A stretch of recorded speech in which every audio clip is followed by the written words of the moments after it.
नमस्कार दोस्तों, स्वागत है आप सभी का मेरे YouTube channel Avantika coaching classes पर। दोस्तों आज हम हिंदी का एक महत्वपूर्ण टॉपिक पढ़ेंगे। ओके दोस्तों, आज हम पढ़ेंगे वाक्य, है ना। वाक्य के प्रकार पढ़ेंगे दोस्तों आज हम। तो वाक्य के प्रकार जो है, वाक्य को दो आधार पर विभाजित किया गया है। पहला है दोस्तों रचना के आधार पर, और दूसरा है दोस्तों अर्थ के आधार पर। ओके दोस्तों, तो रचना के आधार पर वाक्य मोस्ट इंपॉर्टेंट है। 3 प्रकार के होते हैं दोस्तों, है ना, 3 प्रकार के। ओके, और रचना के अर्थ के आधार पर दोस्तों वाक्य होते हैं दोस्तों 8 प्रकार के। ओके, 8 प्रकार। तो दोस्तों इन वाक्यों को हम समझने की कोशिश करेंगे दोस्तों। 9th, 10th, 11th और 12th इंपॉर्टेंट है दोस्तों, दोनों ही चीज़ें। ओके, चलिए बिना देर के शुरू करते हैं हमारा आज का वीडियो। दोस्तों रचना के आधार पर जो वाक्य होते हैं वो 3 प्रकार के होते हैं। ओके दोस्तों, पहला होता है सरल या साधारण वाक्य, है ना। सरल या साधारण वाक्य दोस्तों, इसकी परिभाषा मैं आपको चलिए लिख देता हूँ। तो दोस्तों परिभाषा जो है सरल या साधारण वाक्य की आपके सामने है दोस्तों। जिन वाक्यों में केवल एक उद्देश्य होता है तथा एक ही विधेय होता है ना, उसे क्या कहते हैं दोस्तों, सरल वाक्य कहते हैं। आप चाहे तो इसका स्क्रीनशॉट ले सकते हो दोस्तों। इसका उदाहरण मैं लिख देता हूँ, जैसे राम खाना खाता है ना। ये दोस्तों यहाँ पे साधारण वाक्य दोस्तों, कुछ नहीं करना है। सरल वाक्य जैसा कि आप परिभाषा वाले आपको ये लिखनी होगी, है ना, कि एक उद्देश्य और एक ही विधेय होता है ना। तो उसे हम क्या कहते हैं दोस्तों, सरल वाक्य। लेकिन अगर आप समझना चाहें इसको आसानी से, है ना, तो इसके लिए आपको सरल वाक्य, सरल का मतलब क्या होता है दोस्तों, एकदम से सिंपल। हाँ, वाक्य को पढ़ेंगे आपको देखते जब पता चलेगा राम खाना खाता है, हाँ खाता है, क्या हो गया। मंदिर में आरती होती है, हाँ होती है, क्या हो गया। बारिश होती है, हाँ होती है, क्या हो गया। बारिश पानी बरसा, हाँ बरसा, ठीक है ना। ये सिंपल से वाक्य है, तो इनमें कोई कन्फ्यूजन नहीं होना चाहिए दोस्तों। ये सरल वाक्य का उदाहरण है, आप कोई सा भी वाक्य इसमें लिख सकते हैं। ओके दोस्तों, आशा करता हूँ ये वाक्य आपको समझ में आया होगा, सरल वाक्य। चलिए बढ़ते हैं हम दूसरे प्रकार की तरफ। दोस्तों दूसरा है हमारा मिश्रित वाक्य। चलिए इसकी डेफिनेशन मैं आपको एक्सप्लेन कर देता हूँ। दोस्तों आपके सामने परिभाषा प्रस्तुत है, देखिए। जहाँ दो वाक्य आपस में मिले हों, है ना, यानी एक ही वाक्य में दो वाक्य अगर मिले हुए हो, अतः एक प्रधान वाक्य होता है तथा एक उपवाक्य होता है ना। तो उससे क्या कहते हैं दोस्तों, मिश्रित वाक्य कहते हैं। दोस्तों आप यहाँ पे ध्यान रखिए, यहाँ पे ऐसे शब्द प्रयोग किए जाएंगे जैसे क्योंकि, जैसे, वैसे, यदि, है ना। ऐसे शब्द अगर आते हैं, है ना दोस्तों, जहाँ, वहाँ, जिधर, उतना, ऐसे शब्द आते हैं दोस्तों, वहाँ पे आपको पता चल जाना चाहिए वहाँ पे कौन सा वाक्य दोस्तों, मिश्रित वाक्य है हमारा। ओके दोस्तों, आशा करता हूँ आपको समझ में आ रहा होगा दोस्तों। चलिए मैं एग्जांपल आपको बता देता हूँ। आप चाहे तो इसका स्क्रीनशॉट लिख सकते हैं, खींच सकते हैं दोस्तों, चाहे आप तो आप इसको नोट भी कर सकते हैं। ये रिवीजन के लिए आपको बहुत हेल्प करेगा। ओके दोस्तों, चलिए मैं स्क्रीन थोड़ा सा क्लियर कर रहा हूँ, आप चाहे तो स्क्रीनशॉट ले लें।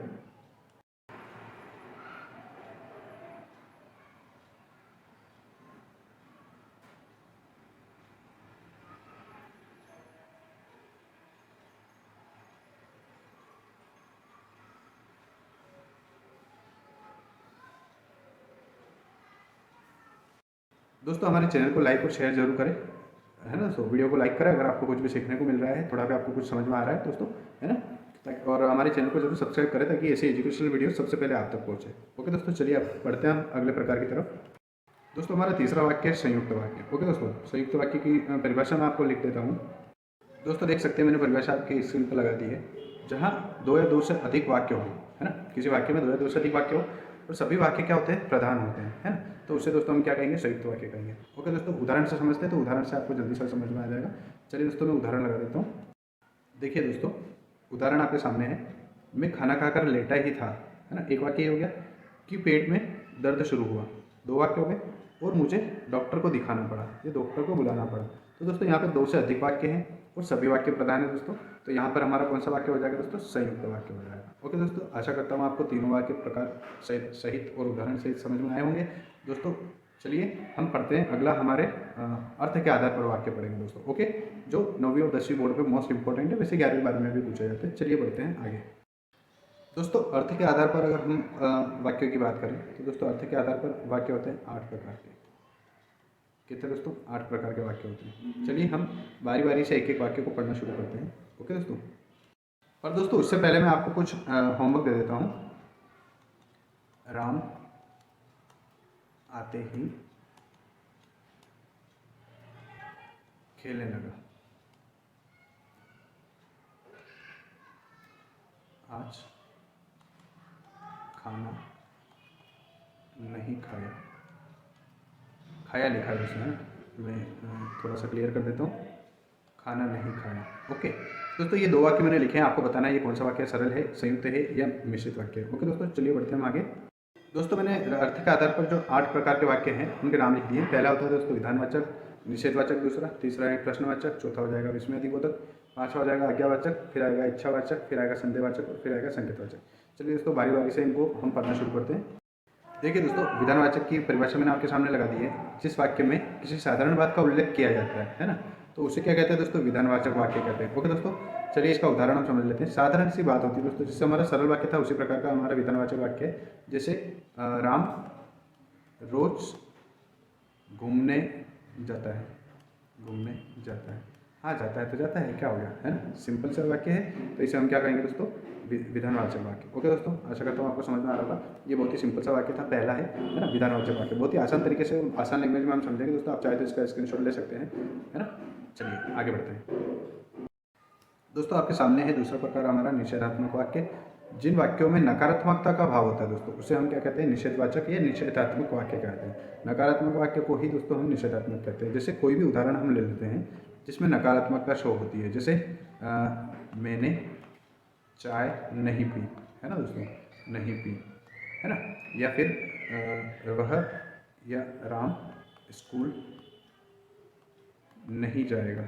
ओके, नहीं जाएगा दोस्तों। नहीं या मत, है ना, खाना मत खाओ या मस्ती मत करो या ऐसा कुछ अगर हम बोलते हैं ना, या नहीं, नहीं पी, नकारात्मकता कहीं से भी शो होती है, नेगेटिविटी अगर शो होती है दोस्तों, तो वो होगा हमारा निषेधात्मक वाक्य। ओके दोस्तों, चलिए बढ़ते हैं हम तीसरे प्रकार की तरफ। अगला है दोस्तों प्रश्नवाचक वाक्य, है ना। प्रश्नवाचक वाक्य की परिभाषा मैं आपके सामने लगा देता हूँ। दोस्तों देख सकते हैं जिन वाक्यों में प्रश्न किया जाता है ना, ऐसा कोई वाक्य जहाँ पे प्रश्न किया जा रहा हो तो वहाँ पे कौन सा दोस्तों, प्रश्नवाचक वाक्य होगा। ओके, उदाहरण से हम इसे समझ लेते हैं। जैसे लाइट क्यों बंद हो गई,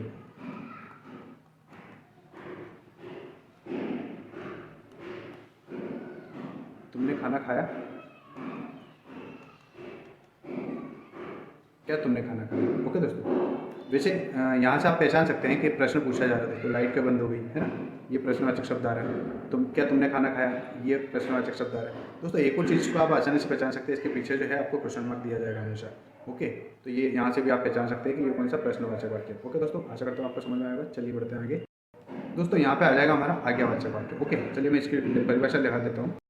दोस्तों जिस वाक्य में कोई भी आज्ञा दी जाती है ना, कोई आज्ञा दी जाए, है ना दोस्तों, जिस वाक्य में यदि कोई आज्ञा दी जाए, है ना, तो वहाँ पे कौन सा वाक्य होता है दोस्तों, आज्ञावाचक वाक्य होता है। ओके दोस्तों, उदाहरण के लिए हम ले लेते हैं। जैसे तुम घर जाओ, है ना, वाक्य को पढ़ते से पता चल रहा है घर जाने के लिए बोला जा रहा है। जैसे बाहर निकलो, है ना, तो यहाँ से बाहर जाने के लिए आपको बोला जा रहा है। तो दोस्तों यहाँ पे पता चल रहा है कि आपको आज्ञा दी जा रही है। ओके दोस्तों, तो यहाँ पे क्या हो जाएगा हमारा आज्ञावाचक वाक्य। आशा करता हूँ आपको वीडियो समझ में आ रहा होगा दोस्तों। चलिए बढ़ते हैं हमारे पांचवें प्रकार की तरफ।